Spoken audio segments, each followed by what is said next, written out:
Question number 1 है, फ्रांसीसी क्रांति के शुरू होने के पहले अंतिम शासक कौन था?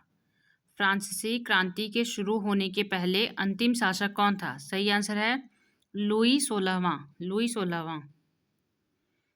फ्रांसीसी क्रांति 1789 ईस्वी के शुरू होने के पहले अंतिम शासक लुई 16वां था। सन 1774 ईस्वी में बूर्बो राजवंश के लुई 16वां ने शासन ग्रहण किया था।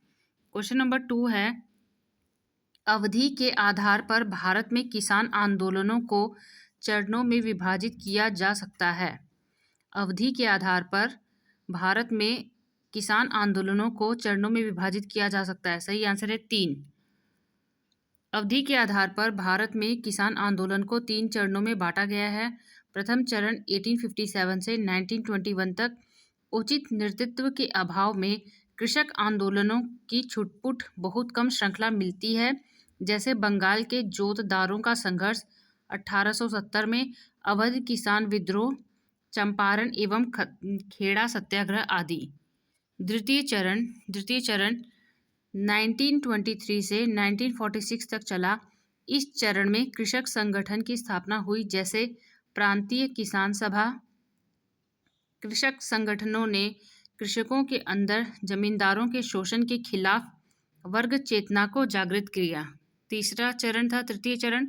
स्वतंत्रता पश्चात चरणों में ग्रामीण भारत की कार्यशील जनता की किसी भी मूलभूत समस्या के समाधान में सत्तारूढ़ पार्टी की असफलता के कारण इस युग में कृषक आंदोलनों की निर्बाध रूप से निरंतरता देखी गई। क्वेश्चन नंबर 3 है, लुई 16वां को आभासी कैदी के रूप में कहाँ रखा गया? लुई 16वां को आभासी कैदी के रूप में कहाँ रखा गया? इसका सही आंसर है डी, ट्यूलरीज का पैलेस। ट्यूलरीज का पैलेस। लुई 16वां को आभासी कैदी के रूप में ट्यूलरीज के राजमहल में बंदी बनाकर रखा गया था। ध्यातव्य है कि फ्रांसीसी क्रांति लुई 16वां के समय 1789 में हुई थी। तो जो फ्रांसीसी क्रांति हुई थी वो लुई 16वें के समय में 1789 में हुई थी और उनको आभासी कैदी के रूप में ट्यूलरीज के राजमहल में बंदी बनाकर रखा गया था। क्वेश्चन नंबर 4 है, फ्रांसीसी क्रांति के दौरान नेपोलियन सत्ता में कब आया? फ्रांसीसी क्रांति के दौरान नेपोलियन सत्ता में कब आया? सही आंसर है 1799। फ्रांसीसी क्रांति के दौरान नेपोलियन सर्वप्रथम 1799 में सत्ता में आया, जब वह 11 नवंबर 1799 से 18 मई 1804 तक प्रथम कौंसल के रूप में शासन ग्रहण किया था। क्वेश्चन नंबर 5 है, किस वर्ष भारतीय राष्ट्रीय कांग्रेस का गठन किया गया? किस वर्ष भारतीय राष्ट्रीय कांग्रेस का गठन किया गया? सही आंसर है 1885। कांग्रेस की स्थापना ब्रिटिश काल के दौरान 28 दिसंबर 1885 को मुंबई में हुई थी। इसके संस्थापकों में एयो ह्यूम्स, दादा भाई नौरोजी एवं दिनशा वाचा शामिल थे। कांग्रेस स्थापना के समय 72 प्रतिनिधि शामिल थे। क्वेश्चन नंबर 6 है, रूसी क्रांति की शुरुआत कब हुई थी? रूसी क्रांति की शुरुआत कब हुई थी? सही आंसर है 1917। 1917। रूसी क्रांति की शुरुआत 1917 में हुई थी। अक्टूबर 1917 में रूस की सत्ता पर समाजवादियों का कब्जा था एवं फरवरी 1917 में राजशाही के पतन के साथ ही रूसी क्रांति का आरंभ होता है। क्वेश्चन नंबर 7 है, तेभागा आंदोलन के संबंध में निम्नलिखित में से कौन सा कथन सत्य है? तेभागा आंदोलन के संबंध में निम्नलिखित में से कौन सा कथन सत्य है? सत्य कथन पूछा है। तो फर्स्ट स्टेटमेंट है, यह आंदोलन किसान सभा द्वारा आयोजित किया गया था। दूसरा है, यह जोतदारों और साहूकारों के खिलाफ था। तीसरा स्टेटमेंट है, इसका संचालन स्वामी सदानंद ने किया। तो इसका सही आंसर है सी, 1 और 2 सही है। तो 1 क्या है कि यह आंदोलन किसान सभा द्वारा आयोजित किया गया था। दूसरा स्टेटमेंट भी सही है, यह जोतदारों और साहूकारों के खिलाफ था। तीसरा स्टेटमेंट इसका गलत है कि स्वामी सदानंद ने किया था। थर्ड स्टेटमेंट गलत है। इसका सही आंसर है सी, 1 और 2। तेभागा आंदोलन तेभागा आंदोलन 1946 ईस्वी में बंगाल में हुआ था। तो कब हुआ था तेभागा आंदोलन?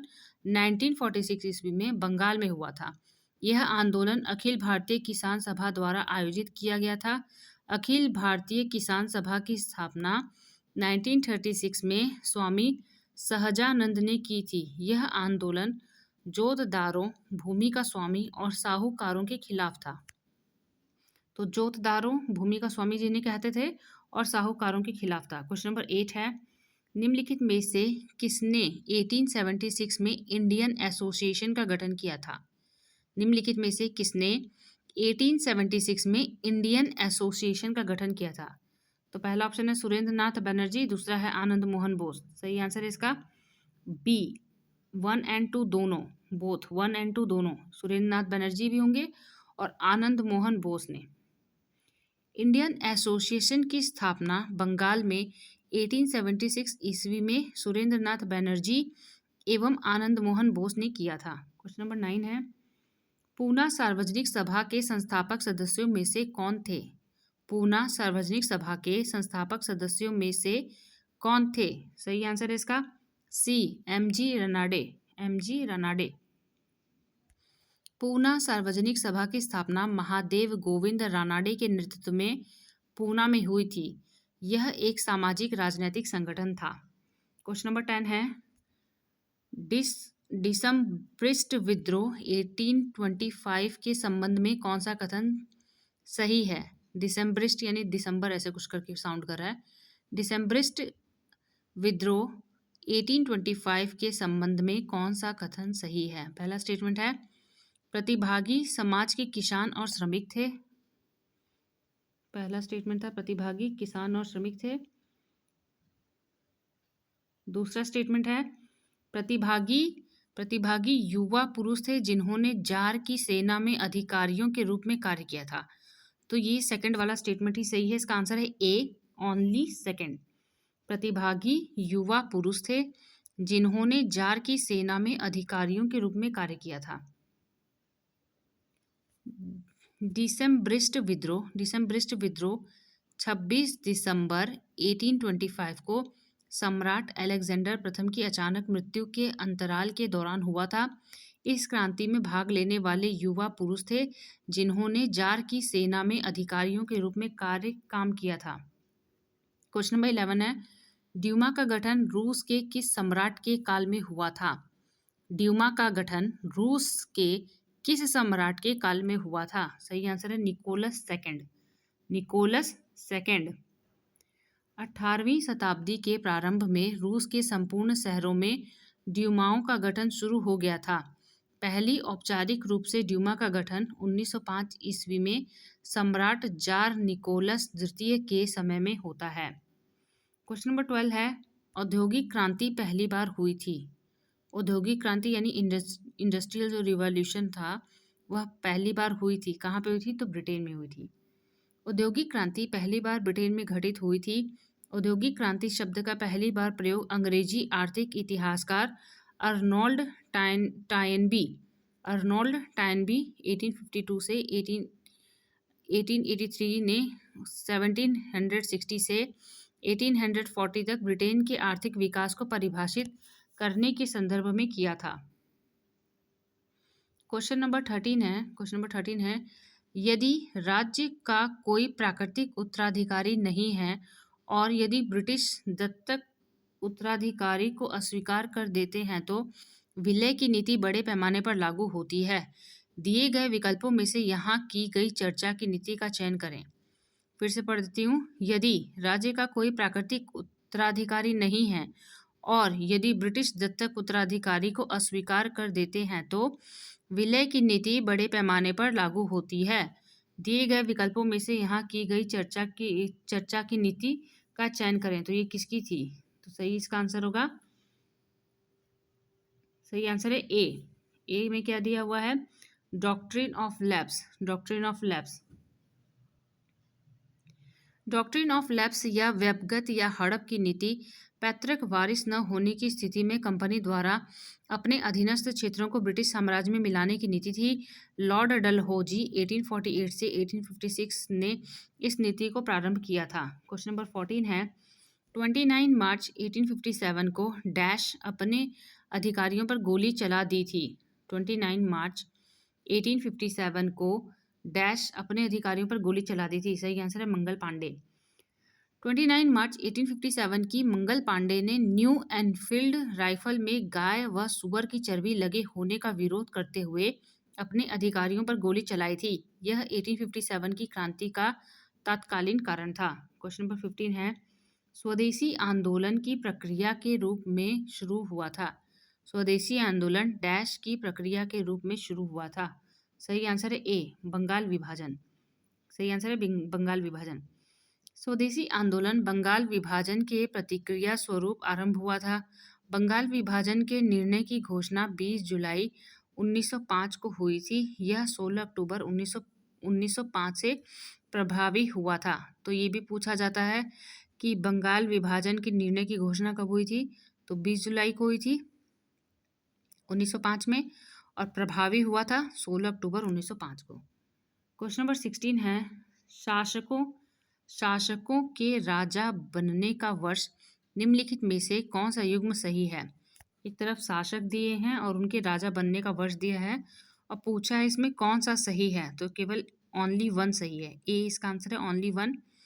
लुई क्या होगा ये 16 लुई 16 1774, बस यही सही है। लुई जो 16 थे वो 1774 में। सन 1774 में बूर्बो राजवंश का लुई 16 फ्रांस की राजगद्दी पर आसीन हुआ था। उसका विवाह ऑस्ट्रिया की राजकुमारी मैरी एंतोएनेत के साथ हुआ था। लुई 14वां 1643 में शासक बना एवं लुई जो 15वां था का राज तिलक 1722 में हुआ था। तो 14वां जो बना था वो 1643 में बने थे, 15वां जो थे वो 1722 में बने थे, 16वें जो थे वो 1774 में बने थे। क्वेश्चन नंबर 17 है रूसी क्रांति से पहले रूसी वर्ग काफी हद तक केंद्रित था। रूसी क्रांति से पहले रूसी वर्ग काफी हद तक केंद्रित था। तो कहाँ केंद्रित था? सही आंसर है इसका सी कपड़ा उद्योग। सही आंसर है कपड़ा उद्योग। रूसी क्रांति में पहले रूसी वर्ग काफी हद तक कपड़ा उद्योग पर केंद्रित था। यह तत्कालीन समय ब्रिटेन, अमेरिका और जर्मनी के बाद एक बड़ा कपड़ा उत्पादक देश था। क्वेश्चन नंबर 18 है सोवियत संघ में जमींदारी को समाप्त कर दिया गया था। सोवियत संघ में जमींदारी को समाप्त कर दिया गया था। सही आंसर है 1917 में। 1917 बी ऑप्शन। रूसी क्रांति 1917 के उपरांत रूस से सामंती एवं जमींदारी प्रथा का अंत कर दिया गया, जिससे सर्वहारा वर्ग के उदय का मार्ग प्रारंभ होने लगा। क्वेश्चन नंबर 19 है भारतीय राष्ट्रीय कांग्रेस के स्थापना अधिवेशन में कौन शामिल नहीं हो पाया था। भारतीय राष्ट्रीय कांग्रेस के स्थापना अधिवेशन में कौन शामिल नहीं हो पाया था। सही आंसर है सुरेंद्रनाथ बनर्जी बी सुरेंद्रनाथ बनर्जी। भारतीय राष्ट्रीय कांग्रेस की स्थापना 28 दिसंबर 1885 ईस्वी को बम्बई में हुई थी। इसके संस्थापक सदस्यों में ए.यू. ह्यूम्स, दादा भाई नौरोजी एवं दिनसा वाचा शामिल थे। स्थापना अधिवेशन में फिरोज शाह मेहता, एम.जी. रनाडे आदि जैसे नेता शामिल थे, जबकि सुरेंद्रनाथ बनर्जी नहीं शामिल थे। क्वेश्चन नंबर 20 है लुई 16वां किस वर्ष पेरिस भाग गया। लुई 16वां किस वर्ष पेरिस भाग गया? पता इसका 1791 में। 1791 में लुई 16वां 1791 में पेरिस भाग गया था। नेशनल असेंबली ने सन 1791 में संविधान का प्रारूप तैयार किया था, जिसका मुख्य उद्देश्य सम्राट की शक्तियों को सीमित करना था। अपनी शक्तियों को खोता देखकर सम्राट पेरिस भाग गया। क्वेश्चन नंबर भाग सेकंड शुरू है। क्वेश्चन नंबर 1 है अंतर्युद्ध के वर्षों के दौरान जापान ने राष्ट्रीय संघ को छोड़ दिया। निम्नलिखित में से कौन इसका सही कारण है। अंतर्युद्ध, एक बार इंग्लिश में पढ़ दूं क्या? During the inter war years Japan left the league of nation, which of the following is the correct reason for it? तो अंतर्युद्ध यानी इंटर वॉर के वर्षों के दौरान जापान ने राष्ट्र संघ यानी कि लीग ऑफ नेशन को छोड़ दिया। निम्नलिखित में से कौन सा इसका सही कारण है? सही आंसर इसका, सही आंसर है डी। डी ऑप्शन क्या दिया हुआ है?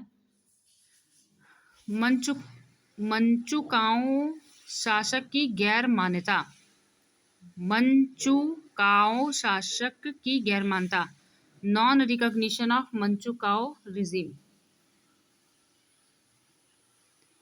अंतर्युद्ध के वर्षों के दौरान जापान ने मंचुकाओ शासक की गैर मान्यता के कारण राष्ट्रीय संघ को छोड़ दिया था। अंतर्युद्ध के दौरान 1932 में जापान में मंचुकाओ का एक पपेट राज्य बनाया था जिसे राष्ट्र संघ ने मान्यता नहीं दी थी। क्वेश्चन नंबर 2 है, द्वितीय विश्व युद्ध में संयुक्त राज्य अमेरिका ने कब प्रवेश किया? द्वितीय विश्व युद्ध में संयुक्त राज्य अमेरिका ने कब प्रवेश किया? सही आंसर है 1941। द्वितीय विश्व युद्ध का प्रारंभ जर्मनी द्वारा 1 सितंबर 1939 ईस्वी को पोलैंड पर आक्रमण के साथ हो जाता है। अमेरिका 1941 ईस्वी में द्वितीय विश्व युद्ध में शामिल हुआ था, जब जापान ने 7 नवंबर 1941 को अमेरिकी सैन्य बेस पर्ल हार्बर पर हमला कर दिया था। द्वितीय विश्व युद्ध का प्रारंभ जर्मनी द्वारा 1 सितंबर 1939 ईस्वी को पोलैंड पर आक्रमण के साथ हो जाता है। अमेरिका 1941 ईस्वी में द्वितीय विश्व युद्ध में शामिल हुआ था, जब जापान ने 7 नवंबर 1941 को अमेरिकी सैन्य बेस पर्ल हार्बर पर हमला कर दिया था। क्वेश्चन नंबर 3 है, पृथ्वी की सीमा परत किससे बनी है? पृथ्वी की जो सीमा है, सीमा माने SIMA, सीमा परत किससे बनी है? तो सीमा, सिलिका एंड मैग्नीशियम, सिलिका का SI, मैग्नीशियम का MA, सीमा। एडवर्ड स्वेस ने पृथ्वी की रासायनिक संरचना को हल्के सिलिकेट पदार्थों के आधार पर 3 भागों में बांटा है, सियाल, सीमा, नीफे। सियाल के नीचे स्थित दूसरी परत को सीमा के नाम से जाना जाता है, जिसकी रचना बेसाल्ट आग्नेय शैलों से हुई है। रासायनिक संरचना की दृष्टि से इसमें सिलिका तथा मैग्नीशियम की प्रधानता होती है, इस कारण इसे सीमा परत के नाम से जाना जाता है। क्वेश्चन नंबर 4 है, किसी भी पदार्थ के अणुओं के माध्यम से ऊष्मा के स्थानांतरण को कहा जाता है? किसी भी पदार्थ के अणुओं के माध्यम से ऊष्मा के स्थानांतरण को कहा जाता है। सही आंसर है परिचालन, कंडक्शन। इंग्लिश में पढ़ देती हूँ। The transfer of heat through the molecules of matter in any body is called. The transfer of heat through the molecules of matter in any body is called. तो क्या कहलाता है? कंडक्शन। कंडक्शन, परिचालन। किसी भी वस्तु में पदार्थों के अणुओं द्वारा ऊष्मा के स्थानांतरण एवं गमन को परिचालन या चालन कहा जाता है। परिचालन क्रिया के अंतर्गत एक अणु स्पर्श द्वारा दूसरे अणु को ऊष्मा प्रदान किया जाता है। यह क्रिया तब तक चलती रहती है जब तक कि दोनों वस्तुओं या एक ही वस्तु के विभिन्न भागों का तापमान समान न हो जाए। नेक्स्ट क्वेश्चन है क्वेश्चन नंबर 5 है, निम्नलिखित में से कौन सा कार्य द्वितीय विश्व युद्ध के पहले जर्मनी द्वारा किया गया था? निम्नलिखित में से कौन सा कार्य द्वितीय विश्व युद्ध के पहले जर्मनी द्वारा किया गया था? तो पहला ऑप्शन है, इसने 1938 में ऑस्ट्रिया पर कब्जा किया। सेकंड है, इसने 1935 में चेलोस्लोवाकिया को विघटित कर दिया। सही आंसर है B, only one. Only one में क्या दे रखा है? इसने 1938 में ऑस्ट्रिया पर कब्जा कर लिया था। हिटलर ने 1938 ईस्वी में लीग ऑफ नेशन से पल्ला झाड़ लिया और 1936 ईस्वी में राइनलैंड पर दोबारा कब्जा कर लिया तथा 1938 ईस्वी में ऑस्ट्रिया को जर्मनी से मिला लिया। क्वेश्चन नंबर 6 है, फांसीवाद का उदय किस देश में हुई? फांसीवाद का उदय किस देश में हुई? सही आंसर है इटली। फांसीवाद या फासिस्टवाद इटली में बेनितो मुसोलिनी द्वारा संगठित एक राजनीतिक आंदोलन था जो मार्च 1919 में प्रारंभ हुआ था। क्वेश्चन नंबर 7 है, मार्क्सवाद दर्शन के संदर्भ में निम्नलिखित में से कौन सा कथन सही है? मार्क्सवाद दर्शन के संदर्भ में निम्नलिखित में से कौन सा कथन सही है? सही पहला स्टेटमेंट है इसका, पूंजीवाद से समाजवाद में शांतिपूर्ण परिवर्तन नहीं हो सका। दूसरा है, मजदूर वर्ग क्रांति के द्वारा राज्य की सत्ता हथिया लेगा। इसका सही आंसर है बी, न तो 1 और ना ही 2। मार्क्सवाद एक सामाजिक, आर्थिक और राजनैतिक दर्शन है जो बड़े पैमाने पर शासक वर्ग के प्रभाव का विश्लेषण करता है। मार्क्सवाद के प्रमुख सिद्धांत में पूंजीपति वर्ग और सर्वहारा वर्ग है। उत्पादन के साधन पूंजीपतियों के पास होते थे और उन्हें वर्ग सम्मिलित थे। क्या लिखा है? उत्पादन के साधन पूंजीपतियों के पास होते थे और उन्हें वर्ग सम्मिलित थे। संघर्ष द्वारा ही क्रांति में सर्वहारा वर्ग द्वारा हथियाना होता था। संघर्ष द्वारा ही क्रांति में सर्वहारा वर्ग द्वारा हथियाना होता था। कितना गलत लिखा हुआ है। मार्क्सवादी हमेशा एक अहिंसक क्रांति के समर्थक थे। तो जो मार्क्सवादी थे वो हमेशा एक अहिंसक क्रांति के समर्थक थे। क्वेश्चन नंबर 8 है, कार्ल मार्क्स एक दार्शनिक था। कार्ल मार्क्स एक दार्शनिक था तो क्या था? व्यापारी या समाजवादी? किसका दार्शनिक था? सही आंसर है केवल सेकंड, समाजवादी दार्शनिक था। कार्ल मार्क्स एक दार्शनिक था, किसका? समाजवादी। कार्ल मार्क्स 1818 से 1883 ईस्वी एक जर्मन समाजवादी, अर्थशास्त्री, राजनीतिक सिद्धांतवादी दार्शनिक था। इसकी प्रसिद्ध कृति 1867 में प्रकाशित दास कैपिटल है। वर्ग संघर्ष का सिद्धांत मार्क्स के वैज्ञानिक समाजवाद का मेरुदंड है। क्वेश्चन नंबर 9 है, मंगल ग्रह का परिक्रमण काल क्या है? मंगल ग्रह का परिक्रमण काल क्या है? सही आंसर है 687 दिन, 687 डेज, 687 डेज। मंगल ग्रह का परिक्रमण काल 687 दिन है। मंगल ग्रह सौर मंडल में सूर्य से दूरी के क्रम में चौथा एवं आकार में 7वें स्थान पर आता है। मंगल को लाल ग्रह भी कहा जाता है। मंगल ग्रह पर सौर मंडल का सबसे ऊंचा पर्वत ओलिम्पस मीन्स तथा सबसे बड़ी घाटी मैरीनेरिस स्थित है। फोबोस एवं डिमोस मंगल ग्रह के 2 उपग्रह हैं।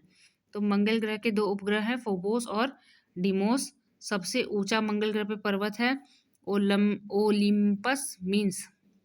सबसे बड़ी घाटी है मैरीनेरिस और इसको लाल ग्रह भी कहा जाता है। सूर्य से दूरी के क्रम में चौथा है, आकार में 7वां है और घूमने परिक्रमण काल इसका 687 दिन है। क्वेश्चन नंबर 10 है, प्रथम विश्व युद्ध के बाद जर्मनी पर लगाई गई निर्धारित संधि का नाम बताइए। प्रथम विश्व युद्ध के बाद जर्मनी पर लगाई गई निर्धारित संधि का नाम बताइए। सही आंसर है वर्साई की संधि, वर्साई की संधि। प्रथम विश्व युद्ध की समाप्ति के पश्चात जर्मनी के साथ वर्साई की संधि की गई।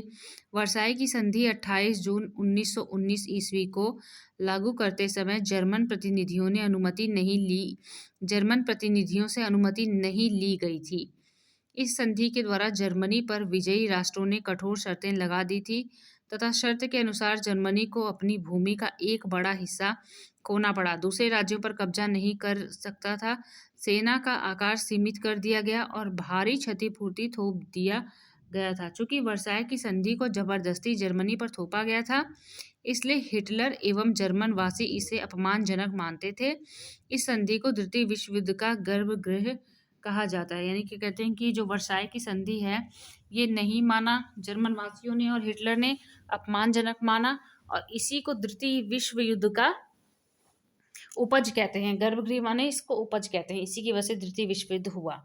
क्वेश्चन नंबर 11 है, निम्नलिखित में से किन चट्टानों का निर्माण बलुआ पत्थर के रूपांतरण के कारण हुआ है?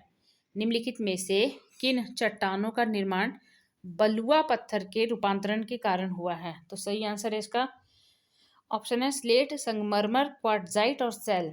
तो इसका सही आंसर है सी में क्या दिया हुआ है? बलुआ पत्थर, बलुआ पत्थर के रूपांतरण के कारण किसका निर्माण हुआ है? तो क्वार्ट्जाइट, सी आंसर है क्वार्ट्जाइट।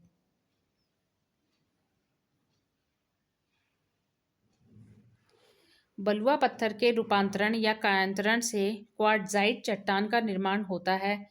पृथ्वी के ताप या दाब या दोनों के संयुक्त प्रभाव के कारण आग्नेय अथवा अवसादी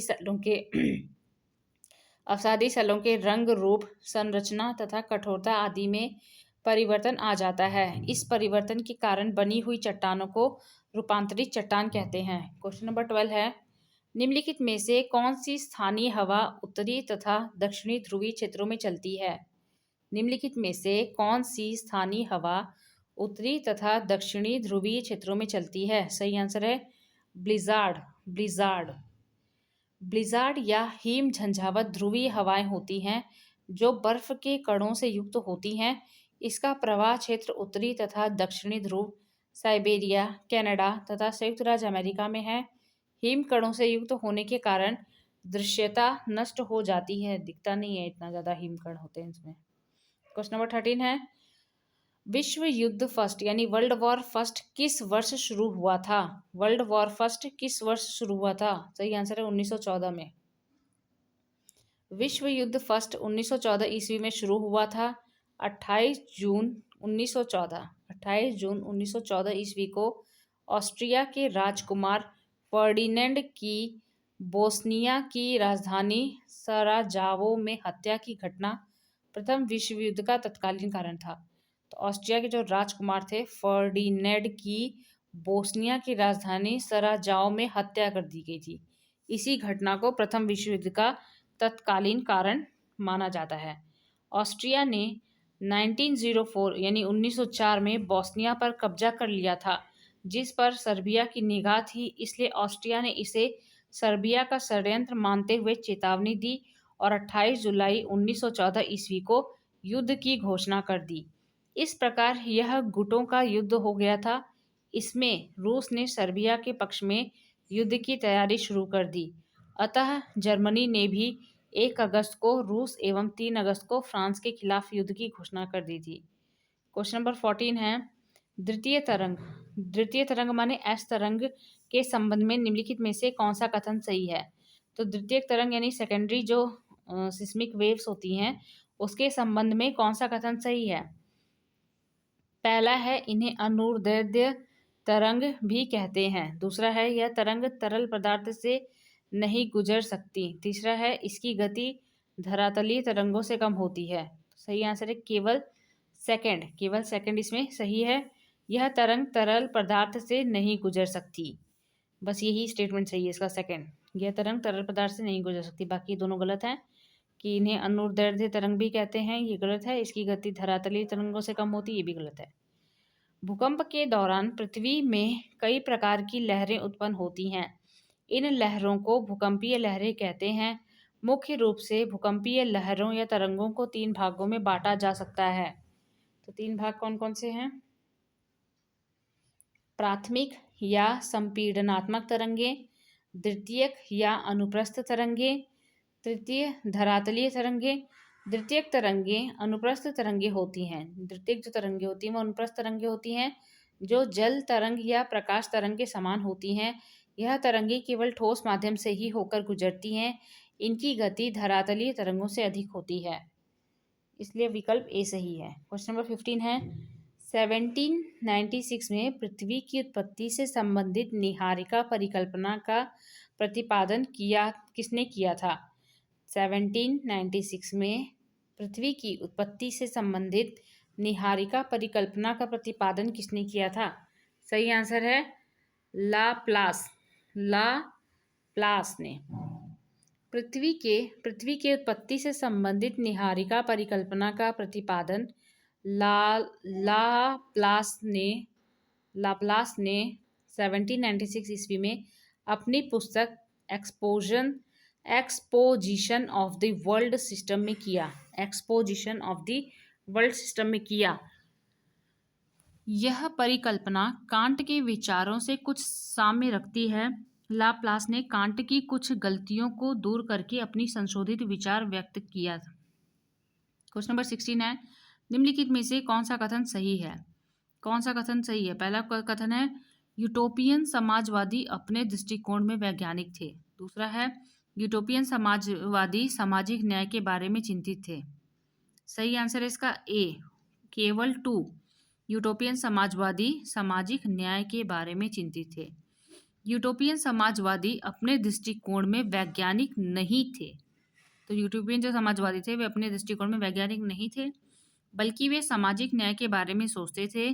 यूटोपियन यानी कल्पनावादी या आदर्शवादी समाजवाद के विकास का श्रेय फ्रांसीसी विचारक सेंट साइमन को दिया जाता है। सेंट साइमन के अनुसार राज्य एवं समाज को इस ढंग से संगठित करना चाहिए कि लोग एक दूसरे का शोषण करने के बदले मिलजुल कर प्रकृति का दोहन करें तथा समाज के निर्धन वर्ग के उत्थान के लिए कार्य करें। क्वेश्चन नंबर 17 है, प्रेयरी घास का मैदान डैश पाया जाता है। प्रेयरी घास का मैदान डैश पाया जाता है। तो कहाँ पाया जाता है प्रेयरी? प्रेयरी पाई जाती है उत्तरी अमेरिका में। सही आंसर इसका उत्तरी अमेरिका। ठीक है। विश्व के प्रमुख घास के मैदान इस प्रकार हैं। देश दिया हुआ है, घास के मैदान है। उत्तरी अमेरिका में प्रेयरी, ऑस्ट्रेलिया में डाउन्स, दक्षिण अफ्रीका में वेल्ड, पूर्वी अफ्रीका में सवाना, मध्य एशिया में स्टेपी, वेनेजुएला में लानोस। वेनेजुएला में लानोस, मध्य एशिया में स्टेपी, पूर्वी अफ्रीका में सवाना, दक्षिण अफ्रीका में वेल्ड, ऑस्ट्रेलिया में डाउन्स और उत्तरी अमेरिका में प्रेरी। क्वेश्चन नंबर 18 है, निम्नलिखित में से किस पवन को हिमभक्षी पवन के नाम से जाना जाता है? निम्नलिखित में से किस पवन को हिमभक्षी पवन के नाम से जाना जाता है? सही आंसर है चिनुक। चिनुक चिनुक पवन को हिमभक्षी पवन के नाम से भी जाना जाता है। यह उत्तरी अमेरिका के रॉकी पर्वतीय ढालों के सहारे प्रवाहित होने वाली गर्म तथा शुष्क पवन है। बसंत काल में इनकी गर्मी से तापमान एकाएक बढ़ जाता है और हिम तेजी से पिघलने लगता है। इसी कारण इसे हिमभक्षी पवन कहते हैं। इसके आगमन से चारागाह बर्फ मुक्त हो जाते हैं। क्वेश्चन नंबर 19 है, निम्नलिखित में से पृथ्वी के किस मंडल या परत में वर्षा होती है? निम्नलिखित में से पृथ्वी के किस मंडल या परत में वर्षा होती है? सही आंसर है ट्रोपोस्फियर, क्षोभ मंडल। ट्रोपोस्फियर यानी क्षोभ मंडल। क्षोभ मंडल को परिवर्तन मंडल भी कहते हैं। यह वायुमंडल का सबसे निचली परत है। इस परत में धूल कण तथा जलवाष्प मौजूद होते हैं तथा मौसम संबंधी परिवर्तन जैसे कि बादल, कोहरा, ओला, तुषार, आंधी, तूफान, वर्षा तथा विद्युत प्रकाश आदि इसी मंडल में होता है। तो क्षोभ मंडल में होता है। क्वेश्चन नंबर 20, वैज्ञानिक समाजवाद के विचारों को डैश के रूप में भी जाना जाता है। वैज्ञानिक समाजवाद के विचारों को डैश के रूप में भी जाना जाता है। सही आंसर है मार्क्सवाद। मार्क्सवाद के विचारों को वैज्ञानिक समाजवाद कहते हैं। वैज्ञानिक समाजवाद का जनक कार्ल मार्क्स था। मार्क्स एवं एंगलेस के अनुसार वैज्ञानिक समाजवाद सामाजिक समस्याओं के वैज्ञानिक विश्लेषण और उनके व्यवहारिक समाधान खोजने पर आधारित है। मार्क्सवाद के अनुसार जब तक उत्पादन के साधनों का निजी स्वामित्व है तब तक श्रमिक वर्ग की स्थिति में सुधार नहीं हो सकता। क्वेश्चन नंबर 1 भाग 3 है। क्वेश्चन नंबर 1, निम्नलिखित में से किस आपदा युग्म का जोड़ा सही सुमेलित है? निम्नलिखित में से किस आपदा युग्म का जोड़ा सही सुमेलित है? धीमी गति से शुरू होने वाली आपदा, समुद्र के स्तर में वृद्धि। धीमी गति से शुरू होने वाली आपदा, समुद्र के स्तर में वृद्धि। तीव्र गति से शुरू होने वाली आपदा, लावा प्रवाह। तो सही आंसर है इसका 1 और 2 बोथ सही है। 1 और 2 बोथ सही है। निम्नलिखित में से किस आपदा युग्म का जोड़ा सही सुमेलित है?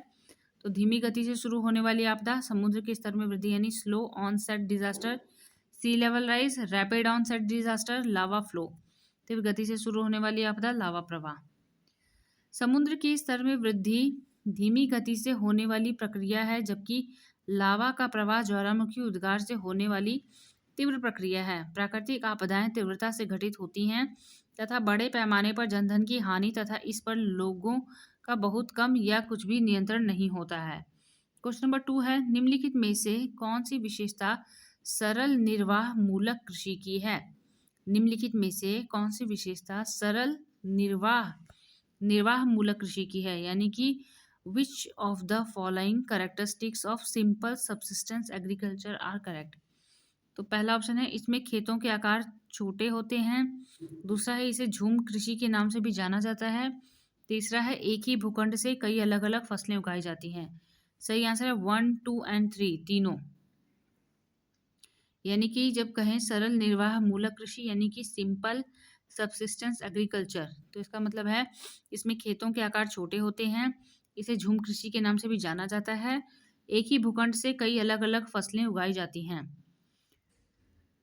सरल निर्वाह मूलक कृषि विकासशील देशों की विशेषता है, जहां जनसंख्या अधिक और कृषि योग्य भूमि कम होती है। इस कृषि की प्रमुख विशेषता यह है कि इसमें खेतों के आकार काफ़ी छोटे छोटे होते हैं तथा जीवन निर्वाह करने के लिए कृषक इन छोटे से भूखंड में यथासंभव सभी फसलों का उत्पादन करते हैं। कृषकों की अज्ञानता एवं अशिक्षा, परंपरागत पिछड़ी जीवन पद्धति, निर्धनता आदि के कारण ऐसी कृषि की जाती है। इस प्रकार की कृषि का उद्देश्य मात्र जीवन निर्वाह करना होता है। क्वेश्चन नंबर 3 है, निम्नलिखित में से कौन सी लकड़ी भारत के हिमालयी जंगलों में नहीं पाई जाती है। निम्नलिखित में से कौन सी लकड़ी भारत के हिमालयी जंगलों में नहीं पाई जाती है। सही आंसर है एबोनी। एबोनी नहीं पाई जाती है। सिल्वर फर, ब्लू पाइन, सफ़ेद विलो, ये सब पाई जाती है हिमालयी जंगलों में, लेकिन एबोनी नहीं पाई जाती। सिल्वर फर, ब्लू पाइन तथा सफ़ेद विलो हिमालयी क्षेत्रों में उगने वाले वृक्ष हैं, जबकि एबोनी उष्णकटिबंधीय सदाहरित वनों में उगने वाला वृक्ष है। पर्वतीय वन हिमालय पर्वत पर उगते हैं। इनका विस्तार असम से कश्मीर तक है। क्वेश्चन नंबर 4 है, 1980 में कौन सा देश अपनी जनसंख्या को नियंत्रित करने के लिए वन चाइल्ड पॉलिसी को अपनाया। 1980 में कौन सा देश अपनी जनसंख्या को नियंत्रित करने के लिए वन चाइल्ड पॉलिसी को अपनाया। सही आंसर है चीन। 1980 में चीन ने वन चाइल्ड पॉलिसी को अपनाया, जिससे जनसंख्या को नियंत्रित किया जा सके। चीन ने वर्ष 2015 के अंत तक वन चाइल्ड पॉलिसी को समाप्त कर दिया और इसकी जगह वर्ष 2016 में प्रारंभ से टू चाइल्ड पॉलिसी को लागू किया, लेकिन जन्म दर में सकारात्मक वृद्धि नहीं देखी। तो जब टू चाइल्ड पॉलिसी को लागू किया गया तो जन्म दर में सकारात्मक वृद्धि नहीं देखी गई। क्वेश्चन नंबर 5 है, निम्नलिखित में से नदियों के किस संयोजन को भारत में उनके क्षेत्र के अवरोही क्रम में सही रूप में अनुक्रमित किया गया है। निम्नलिखित में से नदियों के किस संयोजन को भारत में उनके क्षेत्र के अवरोही क्रम में सही रूप में अनुक्रमित किया गया है। क्वेश्चन नंबर, इसका सही आंसर है सी, गंगा सिंधु महानदी। गंगा सिंधु महानदी। निम्नलिखित नदियों को उनके अपवाह क्षेत्र के अनुसार अवरोही क्रम इस प्रकार है। तो गंगा है पहले सबसे बड़ी, फिर सिंधु, फिर महानदी। गंगा नदी का उद्गम स्थल उत्तराखंड के उत्तरकाशी जिले में गौमुख के निकट गंगोत्री हिमानी है। यहाँ से यह भागीरथी के नाम से निकलती है। क्वेश्चन नंबर 6 है, निम्नलिखित भारतीय नदियों में से कौन सी नदी बंगाल की खाड़ी में गिरती है। निम्नलिखित भारतीय नदियों में से कौन सी नदी बंगाल की खाड़ी में गिरती है। सही आंसर है गोदावरी। भारत की प्रमुख नदियों को दो भागों में विभक्त किया जा सकता है, यथा बंगाल की खाड़ी में गिरने वाली नदियां, दूसरा है अरब सागर में गिरने वाली नदियां। बंगाल की खाड़ी में गिरने वाली नदियां इस प्रकार हैं, गंगा, महानदी, गोदावरी, कृष्णा, स्वर्णरेखा, कावेरी, पिन्नार तथा पलार आदि नदियां हैं, जबकि सांबरमती, नर्मदा, ताप्ती नदियां अरब सागर में गिरती हैं। क्वेश्चन नंबर 7 है, विश्व का दूसरा सबसे बड़ा सड़क नेटवर्क किस देश में पाया जाता है। विश्व का दूसरा सबसे बड़ा सड़क नेटवर्क किस देश में पाया जाता है। सही आंसर है भारत। यातायात के स्थलीय साधनों में सड़क परिवहन सर्वाधिक सरल और प्रयुक्त होने वाला साधन है। इसके अंतर्गत साधारण पगडंडी से लेकर पक्की सड़कों को समाहित किया जाता है। विश्व में सड़कों का सबसे बड़ा नेटवर्क लंबाई संयुक्त राज्य अमेरिका में पाया जाता है, जबकि जिसकी कुल लंबाई 68.5 लाख किलोमीटर है। पक्की सड़कों की लंबाई की दृष्टि से भारत का विश्व में दूसरा स्थान है। यहाँ लगभग 59 लाख किलोमीटर लंबी पक्की सड़कें हैं।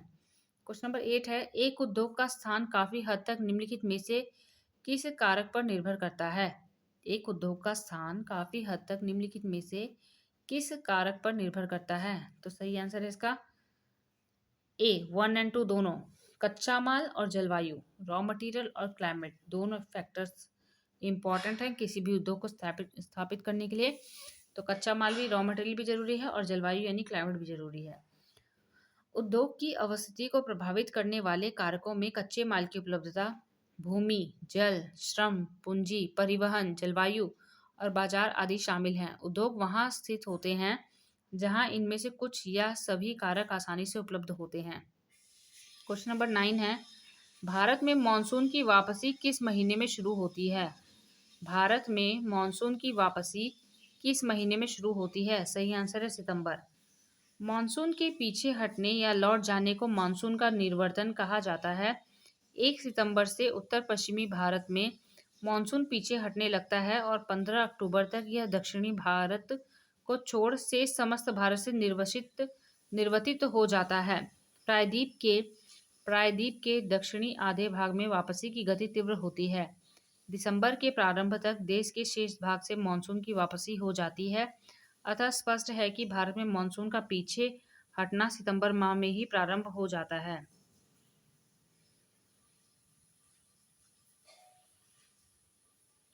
क्वेश्चन नंबर 10 है। क्वेश्चन नंबर 10, पर्यावरण प्रभाव आकलन के बारे में निम्नलिखित में से कौन सा कथन सही है? पर्यावरण प्रभाव आकलन को इंग्लिश में बोलते हैं environmental impact assessment. Environmental impact assessment के बारे में निम्नलिखित में से कौन सा कथन सही है? सही है इसका 1 एंड 2 दोनों। 1 एंड 2 दोनों। तो 1 क्या है? हिंदी में नहीं दिया है क्या? दोनों इंग्लिश में दे दिया है। Ad hoc method is used in the situation where time is a constant or there is a lack of information. So ad hoc method is used in the situation where time is a constant or there is a lack of information. The matrix technique is a qualitative environmental impact assessment method. तो इसका दोनों सही है, 1 and 2 दोनों सही। पर्यावरण प्रभाव आकलन के तदर्थ पद्धति का उपयोग उस स्थिति में किया जाता है जहां समय की कमी होती है या जानकारी की कमी होती है। यह मैट्रिक्स तकनीक की एक गुणात्मक पर्यावरणीय प्रभाव मूल्यांकन पद्धति है। अतः कथन 1 एंड 2 दोनों सही हैं, इसलिए विकल्प बी सही है। क्वेश्चन नंबर 11 है, निम्नलिखित महासागरीय धाराओं में कौन सा युग्म सही है?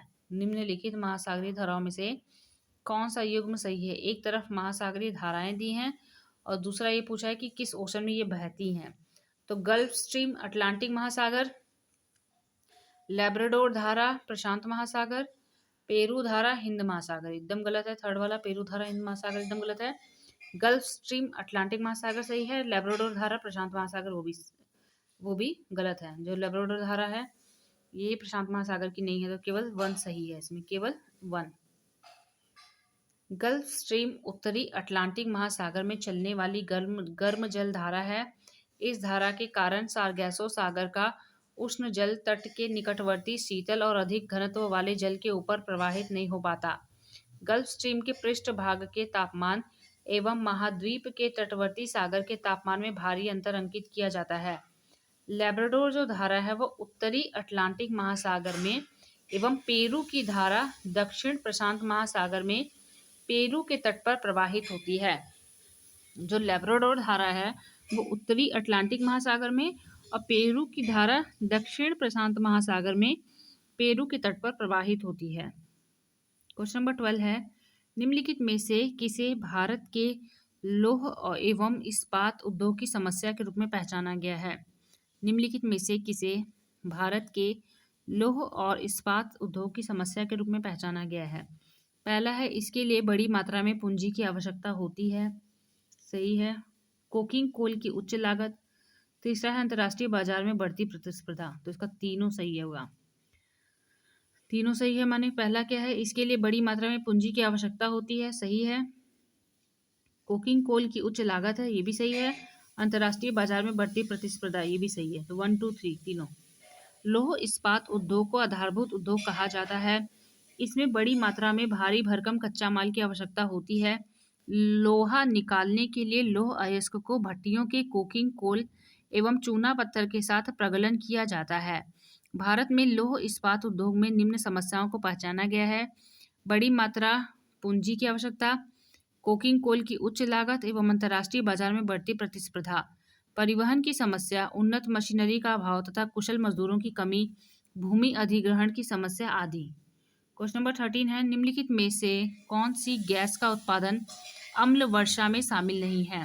निम्नलिखित में से कौन सी गैस का उत्पादन अम्ल वर्षा में शामिल नहीं है? सही आंसर है हाइड्रोजन ब्रोमाइड। हाइड्रोजन ब्रोमाइड का कोई काम नहीं होता। सल्फर डाइऑक्साइड, नाइट्रस ऑक्साइड और नाइट्रोजन ऑक्साइड का होता है। नाइट्रोजन डाइऑक्साइड का होता है, नाइट्रोजन डाइऑक्साइड, नाइट्रस ऑक्साइड और सल्फर डाइऑक्साइड का होता है, लेकिन हाइड्रोजन ब्रोमाइड का नहीं होता। हाइड्रोजन ब्रोमाइड अम्ल वर्षा के लिए उत्तरदायी गैस नहीं है, जबकि सल्फर डाइऑक्साइड, नाइट्रोजन डाइऑक्साइड तथा नाइट्रस ऑक्साइड गैस अम्ल वर्षा के लिए उत्तरदायी गैसें हैं।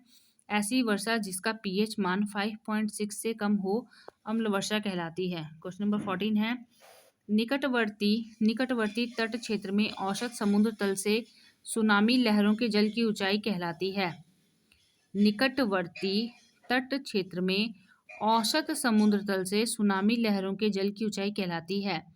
सही है tsunami run up. Tsunami run up यानी कि the height of water of tsunami waves above mean sea level in the near shore zone is called tsunami run up. Tsunami run up कहलाती है। निकटवर्ती तट क्षेत्रों में औसत समुद्र तल से सुनामी लहरों के जल की ऊंचाई सुनामी रन अप कहलाती है। सुनामी महासागरों में उत्पन्न उच्च ऊर्जा वाली लहरें होती हैं, जिनकी उत्पत्ति मुख्य रूप से महासागरीय तली में भ्रंशन तथा प्लेटों के टकराने से उत्पन्न रिक्टर मापक पर 7 से अधिक परिमाण वाले अंतर सागरीय भूकंपों द्वारा होती है। क्वेश्चन नंबर 15 है, वृहद हिमालय और लघु हिमालय को किसके द्वारा अलग किया जाता है? वृहद हिमालय और लघु हिमालय को किसके द्वारा अलग किया जाता है? तो सही आंसर है इसका, सही आंसर है B, main central thrust. Main central thrust. वृहद हिमालय और लघु हिमालय को मेन सेंट्रल थ्रस्ट के द्वारा अलग किया जाता है, जबकि सचर जोन या हिंज लाइन ट्रांस हिमालय को वृहद हिमालय से अलग करता है तथा मेन बाउंड्री फॉल्ट मध्य हिमालय को शिवालिक हिमालय से पृथक करती है। मध्य हिमालय को शिवालिक हिमालय अगर अलग करे तो main boundary fault, suture zone या हिंज लाइन ट्रांस हिमालय को वृहद हिमालय से अलग करती है और वृहद हिमालय और लघु हिमालय को मेन सेंट्रल थ्रस्ट अलग करता है। क्वेश्चन नंबर 16 है, रबी की फसल कब से बोई जाती है? रबी की फसल कब से बोई जाती है? तो अक्टूबर से दिसंबर। सर्दी के टाइम है तो यही टाइम चल रहा है, अक्टूबर से दिसंबर रबी की फसल अभी बोई जा रही है। रबी की फसल शीत ऋतु में अक्टूबर से दिसंबर के मध्य बोई जाती है और ग्रीष्म ऋतु में अप्रैल से जून के मध्य काटी जाती है। गेहूं, जौ, मटर, चना, जई, अलसी और सरसों रबी की मुख्य फसलें हैं। क्वेश्चन नंबर 17 है, निम्नलिखित में से कौन सा भारत का सबसे पुराना वलित पर्वत है? निम्नलिखित में से कौन सा भारत का सबसे पुराना वलित पर्वत है? सही आंसर है अरावली श्रेणी। अरावली श्रेणी भारत का सबसे पुराना वलित पर्वत अरावली श्रेणी है। धारवाड़ काल में ही अरावली पहाड़ियों का निर्माण मोड़दार पर्वतों के रूप में हुआ था। यह विश्व का सबसे पुराना मोड़दार पर्वत है, जो अब अवशिष्ट पर्वत के रूप में विद्यमान है। अब ये अवशिष्ट पर्वत के रूप में है, यानी रेसिडुअल माउंटेन के रूप में विद्यमान है। क्वेश्चन नंबर 18 है, भारत का कौन सा राज्य चावल का सबसे बड़ा उत्पादक है? भारत का कौन सा राज्य चावल का सबसे बड़ा उत्पादक है? सही आंसर है पश्चिम बंगाल। 2020 और 21 के चतुर्थ अंग्रिम अनुमानों के तहत भारत में सर्वाधिक चावल का उत्पादन करने वाला राज्य पश्चिम बंगाल है, जहां 16.65 मिलियन टन चावल का उत्पादन हुआ। अखिल भारतीय स्तर पर चावल उत्पादन में पश्चिम बंगाल सर्वाधिक 13.62% हिस्सा उत्पादित करता है। देश के 3 सबसे बड़े चावल उत्पादक राज्य निम्न हैं। सबसे ज़्यादा होता है पश्चिम बंगाल में, फिर उत्तर प्रदेश में, फिर पंजाब में। क्वेश्चन नंबर 19 है, निम्नलिखित में से कौन एक जैविक आपदा है? निम्नलिखित में से कौन एक जैविक आपदा है? कौन सा एक बायोलॉजिकल डिजास्टर है? सही आंसर है सुपोषण। सुपोषण यूट्रोफिकेशन एक जैविक बायोलॉजिकल डिजास्टर है। सुपोषण यानी यूट्रोफिकेशन एक जैविक आपदा है। किसी जलाशय में पोषक तत्वों की वृद्धि होना सुपोषण कहलाता है। इस प्रक्रिया में जलाशय के पौधों एवं शैवालों का विकास तीव्र गति से होता है, जिससे जलाशय में शैवालों की अधिकता होने से जलाशय में ऑक्सीजन की मात्रा कम होने लगती है, जिससे अन्य जलाशयी जीवों पर प्रतिकूल प्रभाव पड़ता है। क्वेश्चन नंबर 20 है, भारत का एकमात्र नदीय प्रमुख बंदरगाह कौन सा है? भारत का एकमात्र नदीय प्रमुख बंदरगाह कौन सा है? नदीय माने रिवराइन मेजर सी पोर्ट। रिवराइन मेजर सी पोर्ट कौन सा है? सही आंसर है कोलकाता बंदरगाह। कोलकाता बंदरगाह भारत का एकमात्र नदीय प्रमुख बंदरगाह कोलकाता बंदरगाह है। यह बंदरगाह सागर तट से 148 किलोमीटर दूर हुगली नदी के किनारे स्थित है। यह बंदरगाह देश के साथ साथ नेपाल एवं भूटान को भी अपनी सेवाएं प्रदान करता है। अब इसका नाम श्यामा प्रसाद मुखर्जी बंदरगाह है। क्वेश्चन नंबर भाग चौथे का क्वेश्चन नंबर 1 है। इकोनॉमिक्स के क्वेश्चन शुरू हो रहे हैं। मुद्रा की आपूर्ति के 4 वैकल्पिक उपाय हैं, निम्न में से कौन सही है? मुद्रा की आपूर्ति के 4 वैकल्पिक उपाय हैं, निम्नलिखित में से कौन सा सही है? There are 4 alternative measures of money supply. 4 alternative measures of money supply कौन से हैं? तो सही आंसर है, इसका आंसर देखते हैं डायरेक्ट। सी क्या दिया हुआ है? सी है इसमें M1 equal to currency held by public plus demand deposit of the public. Currency held by the public plus demand deposit of the public. M1 equal to जनता के पास मुद्रा प्लस जनता की मांग जमा। रिजर्व बैंक द्वारा दूसरा कार्यकारी समूह 1977 में गठित किया गया, जिसने तरलता आधार पर 4 माप प्रस्तुत किए, जो निम्न प्रकार हैं। M1 इक्वल टू चलन में मुद्रा जैसे सिक्के और नोट प्लस बैंकों के पास मांग जमाएं प्लस RBI के पास अन्य जमाएं। तो चलन में मुद्रा जो माने अभी चलन में पैसा चलता है, प्लस बैंकों के पास जो मांग जमाएं हैं यानी कि डिमांड डिपॉजिट्स हैं, प्लस RBI के पास जो अन्य जमाएं हैं। M2 माने M1 यानी जो हमने M1 पढ़ा ऊपर, M1 प्लस पोस्ट ऑफिस से बचत बैंक जमाएं। M3 क्या है? M1 प्लस बैंकों तथा सहकारी बैंकों की समय जमाएं, टाइम डिपॉजिट। M4 क्या है? M4 equal to M3 plus post office की कुल जमाएं, जिसमें राष्ट्रीय बचत पत्र, किसान विकास पत्र, इंदिरा विकास पत्र एवं PPF आदि सम्मिलित नहीं है। क्वेश्चन नंबर 2, शुल्क आयातित या निर्यातित वस्तु के मूल्य पर आधारित है। शुल्क आयातित या निर्यातित वस्तु के मूल्य पर आधारित है। यथा मूल्य यानी एड वेओरेन यथा मूल्य। कौन सा मूल्य? Duty is based on the value of the commodity imported और एक्सपोर्टेड, तो कहलाती है एड वेओरेम यथा मूल्य। टैरिफ एक देश द्वारा दूसरे देश से आयातित वस्तुओं और सेवाओं पर लगाया जाने वाला कर है। यथा मूल्य शुल्क की गणना आयात के मूल्य के प्रतिशत के रूप में की जाती है। यथा मूल्य कर अनुपातिक कर का उदाहरण है, क्योंकि इसमें कर की दर स्थिर होती है, वस्तु का मूल्य बढ़ने से प्रभावित नहीं होती है, जैसे आयात कर का वस्तु की कीमत का 25% होना। जब कर वस्तु के मूल्य के अनुसार लगाया जाता है तो इसे यथा मूल्य कर कहते हैं। जब कर वस्तु के मूल्य के अनुसार लगाया जाता है तो इसे यथा मूल्य कर कहते हैं। क्वेश्चन नंबर 3 है, निम्नलिखित में से कौन एक प्रतिनिधि लोकतंत्र में प्रतिनिधित्व का एक प्रकार है? निम्नलिखित में से कौन एक प्रतिनिधि यानी रिप्रेजेंटेटिव डेमोक्रेसी, प्रतिनिधि लोकतंत्र का मतलब है रिप्रेजेंटेटिव डेमोक्रेसी में प्रतिनिधित्व का एक प्रकार है। का सही आंसर है बी, 1 और 2 दोनों।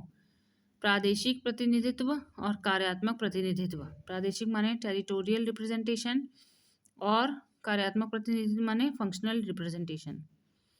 प्रतिनिधि लोकतंत्र शासन का एक रूप है जिसमें सभी व्यक्ति जो पात्र हैं अपनी ओर से कानून पारित करने के लिए प्रतिनिधियों को मत देते हैं। प्रतिनिधि लोकतंत्र में प्रतिनिधित्व के 2 प्रकार हैं, प्रादेशिक प्रतिनिधित्व और अनुपातिक प्रतिनिधित्व, जिसे कार्यात्मक प्रतिनिधित्व भी कहते हैं। प्रादेशिक प्रतिनिधित्व में देश के मतदाताओं को क्षेत्रीय निर्वाचन क्षेत्रों में विभाजित किया जाता है, जिसमें से प्रत्येक एक सदस्यीय निर्वाचन क्षेत्र के मामले में या अधिक प्रतिनिधियों बहुसदस्यीय निर्वाचन के क्षेत्र के मामले में का चुनाव करता है। व्यावसायिक या कार्यात्मक प्रतिनिधित्व का आशय ऐसे प्रतिनिधित्व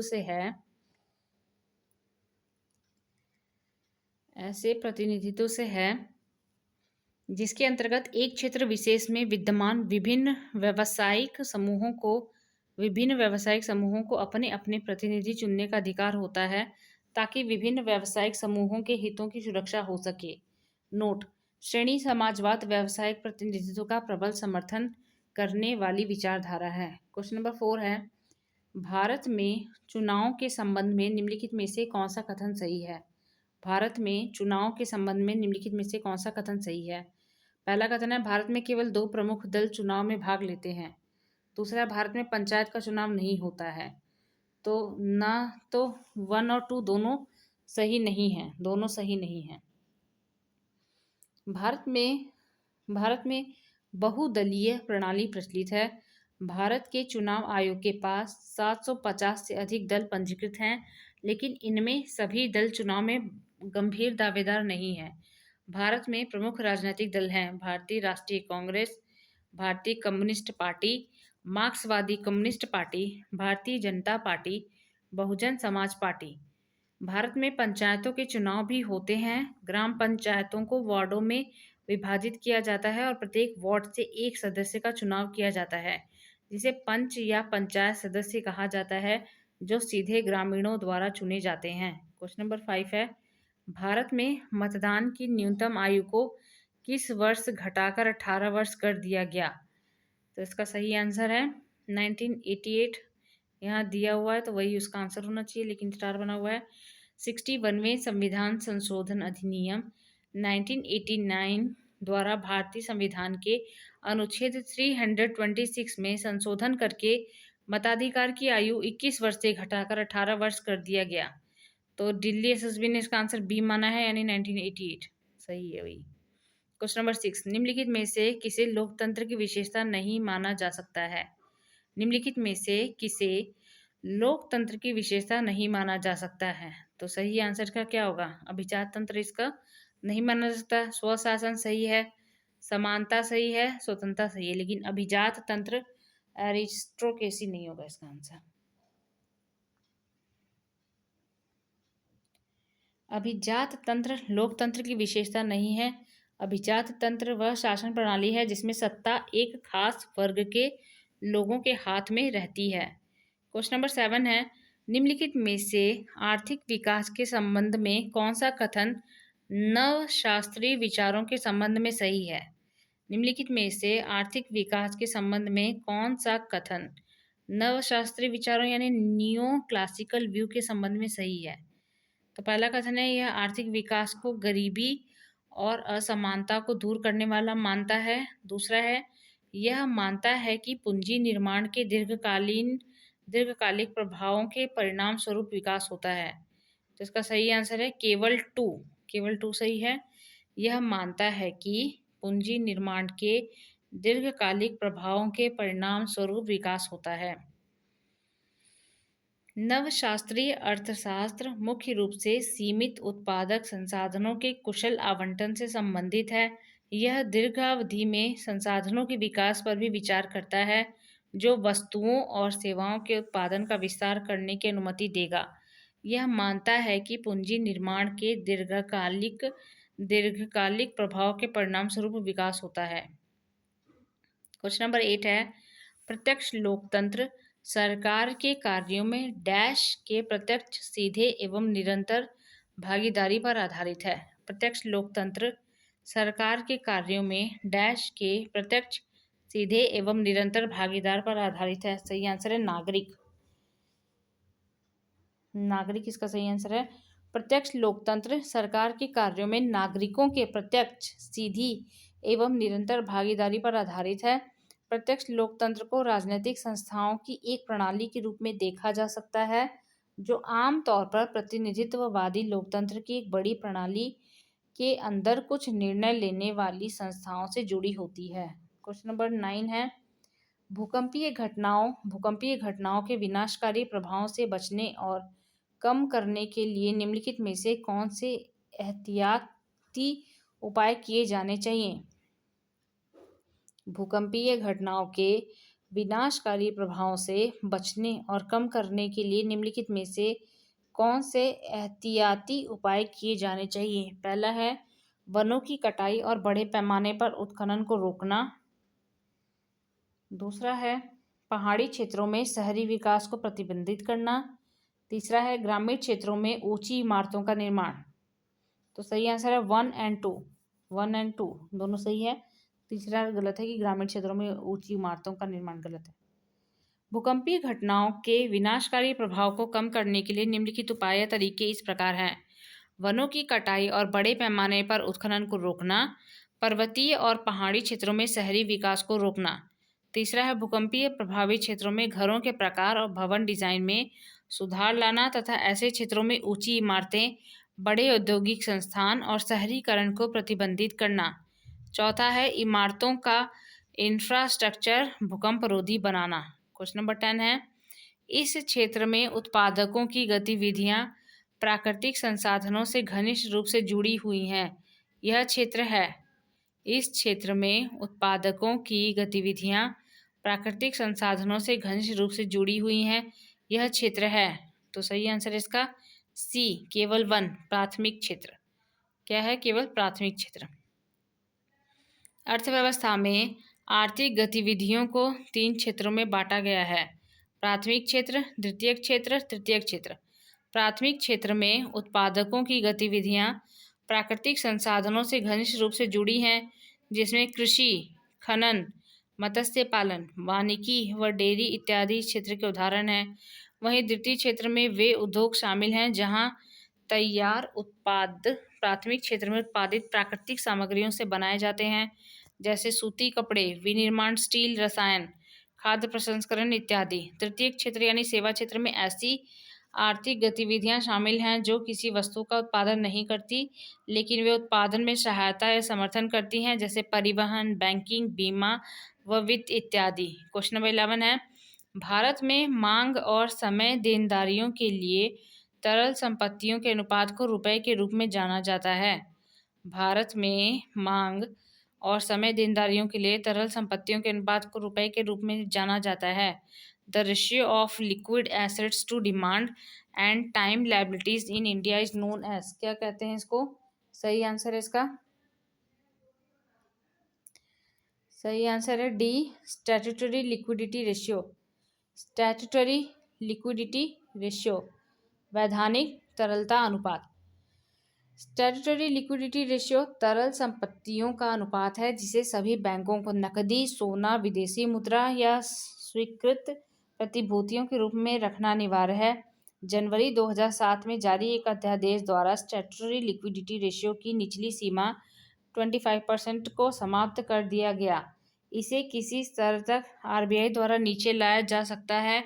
आरबीआई एसएलआर की दर को बढ़ा या घटा कर साख पर नियंत्रण रखती है। एसएलआर की उच्चतम दर 38.5% वर्ष 1989 और 90 में रही। दिसंबर 2022 में एसएलआर की दर 18% है। भारत में तरल संपत्तियों की मांग और समय देनदारियों के अनुपात को एसएलआर कहते हैं।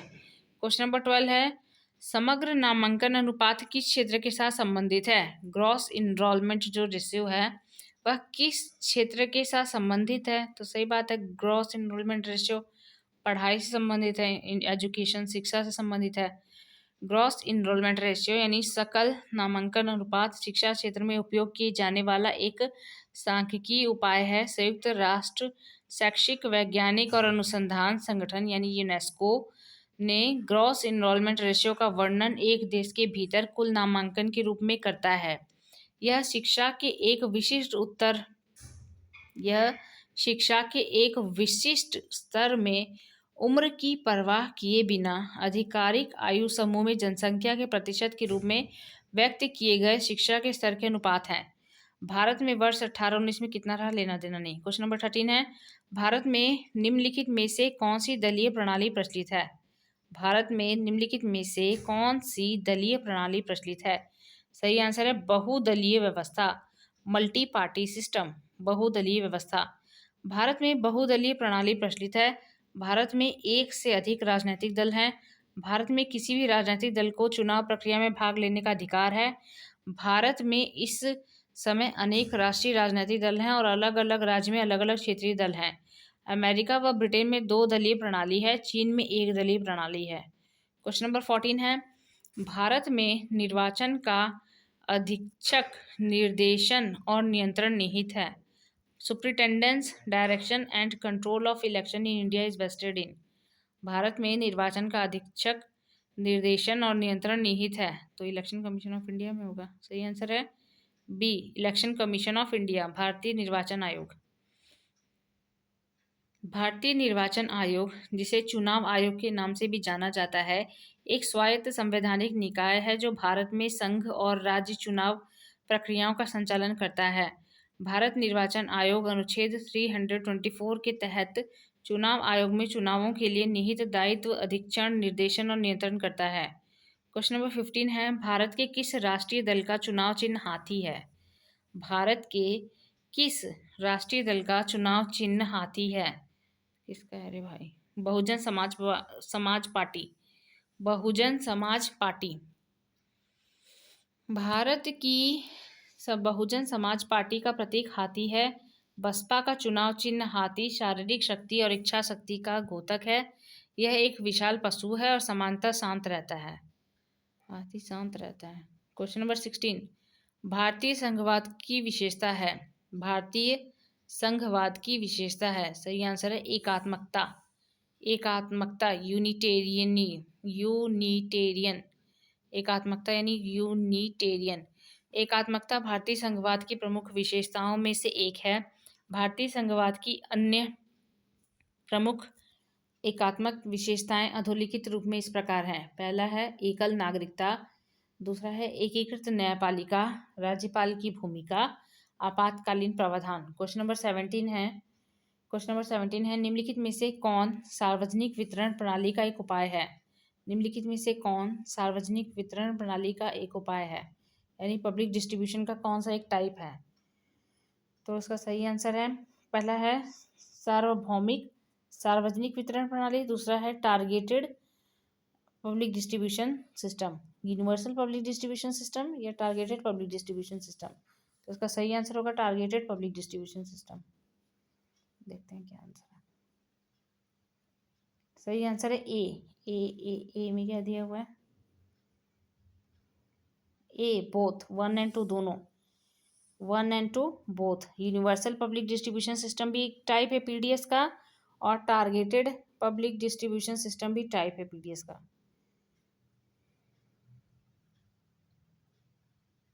सार्वजनिक वितरण प्रणाली पीडीएस, जिसे 1950 में शुरू किया गया। तो पीडीएस प्रणाली 1950 में शुरू किया गया। गरीबों को सस्ते मूल्य पर खाद्यान्नों को वितरित करने की प्रणाली है, जिससे उन्हें खाद्यान्नों की बढ़ती हुई कीमतों के बोझ से बचाया जा सके। इसके तहत सरकार चावल, गेहूं, चीनी व खाद्य तेल इत्यादि को उपलब्ध कराती है। शुरुआत में पीडीएस का दायरा यूनिवर्सल था, जिसमें गरीब व गैर गरीब के बीच अंतर नहीं था। तो जब शुरुआत में पीडीएस आई थी तब उसका यूनिवर्सल कवरेज था। तो दायरा इसका कैसा था? यूनिवर्सल था। इसमें गरीब और गैर गरीब दोनों के बीच कोई अंतर नहीं था। पीडीएस को लक्षित यानी कि टारगेटेड व कुशल बनाने के लिए वर्ष 1992 में नवीनीकृत सार्वजनिक वितरण प्रणाली यानी रिवाइज्ड पब्लिक डिस्ट्रीब्यूशन सिस्टम को 1775 ब्लॉक में लागू किया गया और जून 1997 में लक्षित यानी टारगेटेड पब्लिक डिस्ट्रीब्यूशन सिस्टम को लागू किया गया। पीडीएस में खाद्यान्नों को उपलब्ध कराने का काम भारतीय खाद्य निगम यानी एफसीआई द्वारा किया जाता है। क्वेश्चन नंबर 18 है, निम्नलिखित में से कौन भारत में सार्वजनिक बैंक है? निम्नलिखित में से कौन भारत में सार्वजनिक बैंक है? तो सही आंसर है बैंक ऑफ बड़ौदा। सार्वजनिक क्षेत्र का प्रमुख बैंक बैंक ऑफ बड़ौदा है। इसकी स्थापना 20 जुलाई 1908 में की गई थी। इसका 13 अन्य बैंकों के साथ राष्ट्रीयकरण 19 जुलाई 1969 को किया गया। इसका मुख्यालय गुजरात के बड़ोदरा में है। यह स्टेट बैंक के बाद दूसरा सबसे बड़ा सार्वजनिक क्षेत्र का बैंक है। निजी क्षेत्र के बैंक बंधन बैंक की स्थापना वर्ष 2015 में की गई थी। इसका मुख्यालय कोलकाता है। एक्सिस बैंक की स्थापना 1993 में हुआ। वह कोटक महिंद्रा बैंक की स्थापना नवंबर 1985 में हुआ था। वर्तमान में सार्वजनिक क्षेत्र के बैंकों की संख्या 12 है। क्वेश्चन नंबर 19 है, केसी वियर के अनुसार भारतीय संघवाद के विषय में निम्नलिखित कथनों में से कौन सा सही है? केसी वियर के अनुसार भारतीय संघवाद के विषय में निम्नलिखित में से कौन सा कथन सही है? तो सही आंसर है इसका डी, सहायक संघीय सिद्धांत के साथ एकात्मक राज्य। सहायक संघीय सिद्धांत के साथ एकात्मक राज्य, a unitary state with subsidiary federal principle. K C Wheare के अनुसार भारतीय संघवाद कुछ संघीय विशेषताओं के साथ एकात्मक राज्य है। वियर का मत है कि भारत मुख्यतः एकात्मक राज्य है जिसमें संघीय विशेषताएं नाम मात्र की हैं। भारत का संविधान संघीय कम और एकात्मक अधिक है। क्वेश्चन नंबर 20 है, निम्नलिखित में से कौन भारत में सिक्के जारी करने का प्राधिकरण है? निम्नलिखित में से कौन भारत में सिक्के जारी करने का प्राधिकरण है? सही आंसर है भारत सरकार, गवर्नमेंट ऑफ इंडिया, भारत सरकार। सिक्कों को ढालने या जारी इशू करने का एकमात्र अधिकार भारत सरकार के पास है। समय समय पर यथा संशोधित निर्माण अधिनियम 1906 के अनुसार सिक्के बनाने की जिम्मेदारी भारत सरकार की है। विभिन्न मूल्य वर्ग के सिक्कों की डिजाइनिंग व ढलाई की जिम्मेदारी भारत सरकार के तहत विभिन्न स्थानों पर मुंबई, अलीपुर यानी कोलकाता में, सैफाबाद, चेरलापल्ली हैदराबाद और नोएडा यूपी इन टकसालों में सिक्के ढाले जाते हैं। भारतीय रिजर्व बैंक अधिनियम के अनुसार सिक्कों का संचालन रिजर्व बैंक द्वारा किया जाता है। भाग 5वां है, भाग 5वें का क्वेश्चन नंबर 1 है, भारतीय संविधान के निम्नलिखित में से किस भाग में पंचायतों की संरचना शामिल है? भारतीय संविधान के निम्नलिखित में से किस भाग में पंचायतों की संरचना शामिल है? सही आंसर है भाग 9। भारतीय संविधान में 22 भाग हैं। 1992 में 73वें संविधान संशोधन द्वारा भाग 9 को संविधान में जोड़ा गया। इसमें पंचायती राज व्यवस्था से संबंधित 29 विषय शामिल हैं। इस भाग में अनुच्छेद 243 से 243 तक पंचायती राज व्यवस्था का वर्णन किया गया है। पंचायतों की संरचना का वर्णन अनुच्छेद 243C में किया गया है। क्वेश्चन नंबर 2 है, निम्नलिखित में से कौन सा अनुच्छेद भारतीय संविधान के भाग 5 में शामिल नहीं है? निम्नलिखित में से कौन सा अनुच्छेद भारतीय संविधान के भाग 5 में शामिल नहीं है? तो सही आंसर है राज्यों के राज्यपाल। राज्यों के राज्यपाल भाग 5 में नहीं आते। भाग 5 में क्या क्या आता है? भारत का राष्ट्रपति, उपराष्ट्रपति का चुनाव और भारत का महान्यायवादी। भारतीय संविधान के भाग 5 में शामिल हैं भारत का राष्ट्रपति अनुच्छेद 52, उपराष्ट्रपति का चुनाव अनुच्छेद 66, भारत के महान्यायवादी अनुच्छेद 76। राज्यों के राज्यपाल का वर्णन भारतीय संविधान के भाग 6 के अनुच्छेद 153 में किया गया है। तो राज्यों के राज्यपाल भाग 6 में आते हैं और उनका अनुच्छेद 153 है। पॉलिटी में तो बंटाधारी है। क्वेश्चन नंबर 3 है, निम्नलिखित में से किस मूलाधिकार में अस्पृश्यता के अंत को शामिल किया गया है? निम्नलिखित में से किस मूलाधिकार में अस्पृश्यता के अंत को शामिल किया गया है? सही आंसर है समानता का अधिकार, समानता का अधिकार। भारतीय संविधान के भाग 3 में अनुच्छेद 14 से अनुच्छेद 18 तक समानता के अधिकार का वर्णन किया गया है। अनुच्छेद 17 में अस्पृश्यता के अंत का वर्णन है। इसके अनुसार अस्पृश्यता का अंत किया जाता है और उसका किसी भी रूप में आचरण प्रतिबंधित किया जाता है। स्वतंत्रता का अधिकार अनुच्छेद 19 से 22 तक में है। शोषण के विरुद्ध अधिकार का वर्णन अनुच्छेद 23-24 में किया गया है। संवैधानिक उपचारों का अधिकार अनुच्छेद 32 में है। क्वेश्चन नंबर 4 है, भारतीय संविधान के किस भाग में कानून के समक्ष समानता की परिकल्पना की गई है? भारतीय संविधान के किस भाग में कानून के समक्ष समानता की परिकल्पना की गई है? सही आंसर है भाग 3। भारतीय संविधान के भाग 3 में कानून के समक्ष समानता की परिकल्पना की गई है। विधि के समक्ष समानता की संकल्पना का अभिप्राय है कि कोई भी व्यक्ति विधि के समक्ष समान होगा। यह संकल्पना ब्रिटेन से ली गई है। भाग 1 में संघ और उसके राज्य क्षेत्र का वर्णन किया गया है। भाग 2 में नागरिकता का वर्णन है। भाग 3 में मूल अधिकार हैं। भाग 4 में राज्य के नीति निश्चक तत्व हैं।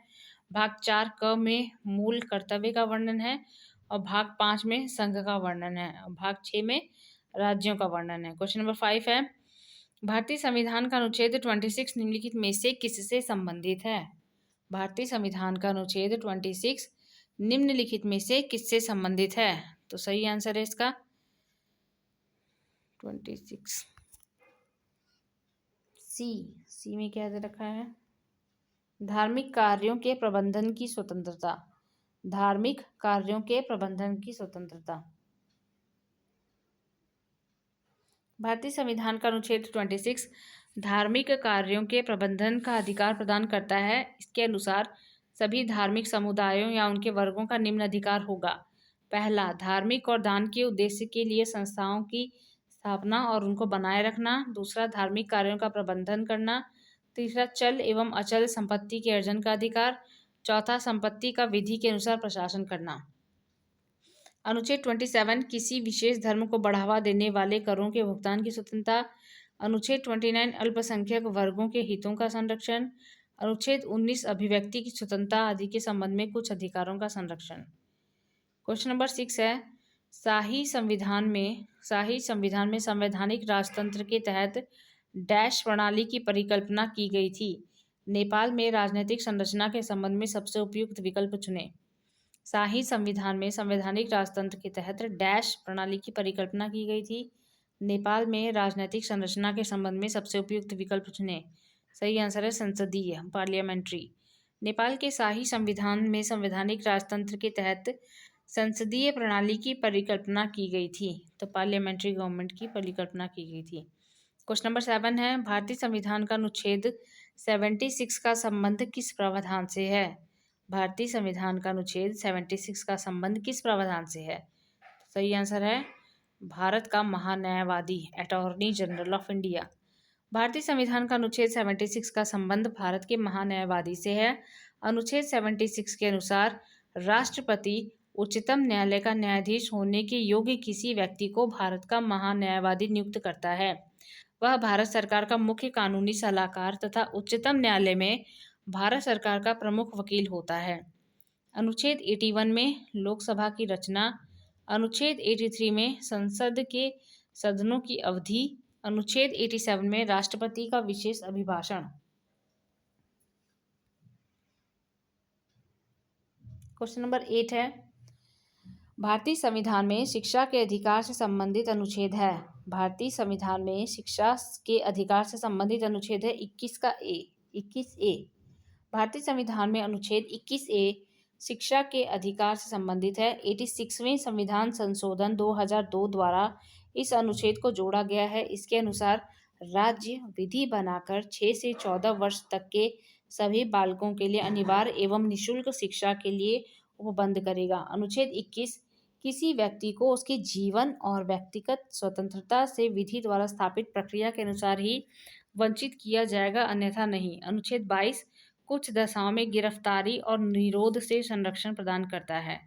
क्वेश्चन नंबर 9 है, चाको युद्ध माने चाको वॉर निम्नलिखित में से किन दो देशों के बीच लड़ा गया था? चाको युद्ध निम्नलिखित में से किन दो देशों के बीच लड़ा गया था? सही आंसर है बोलीविया और पराग्वे।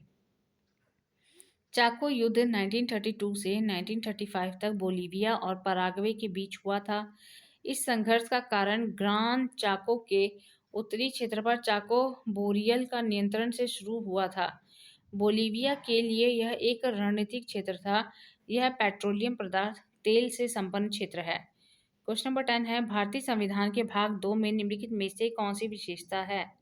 भारतीय संविधान के भाग 2 में निम्नलिखित में से कौन सी विशेषता है? सही आंसर है नागरिकता, सिटीजनशिप है। भारतीय संविधान का भाग 2 नागरिकता से संबंधित है। इस भाग में अनुच्छेद 5 से 11 में नागरिकता का वर्णन किया गया है। भाग 1 में संघ और उसके क्षेत्र अनुच्छेद 1 से लेकर 4 तक।